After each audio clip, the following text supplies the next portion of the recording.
Hi friends, welcome to my channel. ఇప్పుడు ఈ video మనం మాట్లాడకపోతే జమమ్మా రాటెక్స్ మీద ట్రోల్స్ కోసం.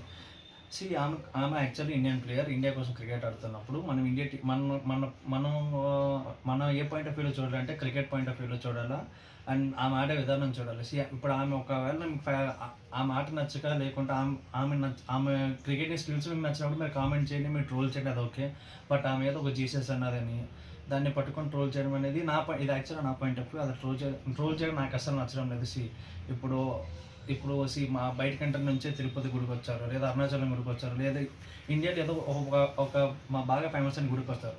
అంత మాత్రం వాళ్ళ దేశానికి ద్రోహం చేసి ఇండియా గుడికి రావడం వల్ల వాళ్ళ దేశానికి ద్రోహాలను చేయడం లేదు, వాళ్ళకున్న బిలీఫ్ సిస్టమ్ని మార్చుకోవడం లేదు. వాళ్ళకి చూడాలనుకున్నారు, ఈ దేవుడి గురించి తెలుసుకోవాలనుకున్నారు, వచ్చి చూస్తున్నారు అంతే తప్ప వాళ్ళ కంట్రీకి ఏదో ద్రోహాలు చేసి వచ్చి ఈ కంట్రీలో ఏదో కూర్చొనిపోయి. ఇప్పుడు అరుణాచల్కి చాలామంది బయట కంట్రీ వాళ్ళు వచ్చారు.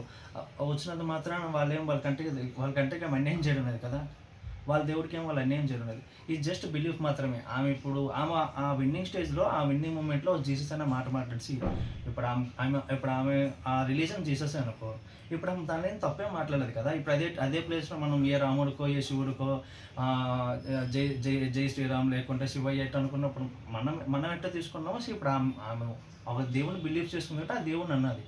అండ్ అది ఓన్లీ క్రికెటింగ్. ఇప్పుడు ఆమె పెద్ద స్టేట్మెంట్ పాస్ చేసి రోజు నేను క్రిస్టియన్ స్టేట్మెంట్ పాస్ చేయడం కదా. ఆ మ్యాచ్ గెలిచినాం, ఆ మ్యాచ్ ఆమె గెలిపించింది, ఆమెకున్న బిలీఫ్ ఆమె చెప్పుకున్నది అంతే. ఆ పాయింట్ని పట్టుకొని ట్రోల్ చేసుకొని మన కంట్రీని ఇప్పుడు ఎట్టుందంటే, మన కంట్రీని మనమే ట్రోల్ చేసుకొని, మనకున్న రిలీజన్ మనమే ట్రోల్ చేసుకున్నట్టున్నాం. మన కంట్రీనే, ఇది సెక్యులర్ కంట్రీని మనమే ప్రమోట్ చేసుకున్నప్పుడు అందరూ ఉంటారు. దానిలో హిందూస్ ఉంటారు, ముస్లింలు ఉంటారు, క్రిస్టియన్లు ఉంటారు. ఎవరు ఫెయిత్ వాళ్ళకి ఉంటుంది, ఎవరు బిలీఫ్ వాళ్ళకి ఉంటుంది, ఏ దేవుడి మీద ఆ దేవుడి మీద. ఇప్పుడు ఆమె ఏదో జీసస్ అన్నదని చెప్పి మన ట్రోల్ చేయడం ఇది మంచిది కాదు యాక్చువల్లీ. ఇది క్రికెట్ విషయంలో కాదు, ఏ పర్టికులర్ ఫీల్డ్ అయినా ఇప్పుడు ఒక మంచి దాని మీద ఫెయిత్ ఉన్నప్పుడు ఆ ఫెయిత్ని బయట పెట్టుకోవడం తప్పు లేదు. దాన్ని మనం తీసి దాన్ని ట్రోల్ చేసుకొని, ఇప్పుడు ఈ ట్రోలింగ్ యాక్చువల్గా ఆమెకి ఇబ్బందికరంగా ఎంత ఇబ్బందికరంగా ఉంటుందో, రేపు పొద్దున్న అదే ప్లేస్లో మనం ఉన్నా కూడా, మనం అనే కాదు, ఇప్పుడు మనకు తెలిసిన ఫ్రెండ్స్ కానీ ఎవరికైనా రేపు పొద్దున్న ఏదైనా ఫీల్డ్లో ఉన్నప్పుడు అట్లా క్రిటిసైజ్ చేసినప్పుడు మనం కూడా చాలా బాధపడతాం. ఈ ట్రోల్స్ ఇవన్నీ ఆపేయాలని అనుకుంటున్నాం. బికాజ్ తను కూడా క్రికెటర్. ఇప్పుడు ఈ రోజు ఆమె గెలిపించింది కాబట్టి ఆమెను పొగినాం. అదే రేపు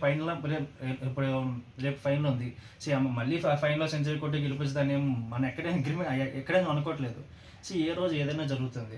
ఇప్పుడు ఆమె ఆ ఒక్క పాయింట్ను పట్టుకొని ఇప్పుడు ఆమెకి ఏదేదో కెరియర్లో మీద పెద్ద బ్లాక్ స్పాట్ వేసుకున్నట్టు మనం మాట్లాడుకున్నాం. ఆమె ఏమన్నది ఇది నా పాయింట్ ఆఫ్ వ్యూ, మీ ఇష్టం. ఇంకా ఇది నా పాయింట్ ఆఫ్ వ్యూ మాత్రం. అండ్ నా వీడియోస్ ప్లీజ్ సబ్స్క్రైబ్ చేసుకోండి, ఎవరు సబ్స్క్రైబ్ చేయట్లేదు. And views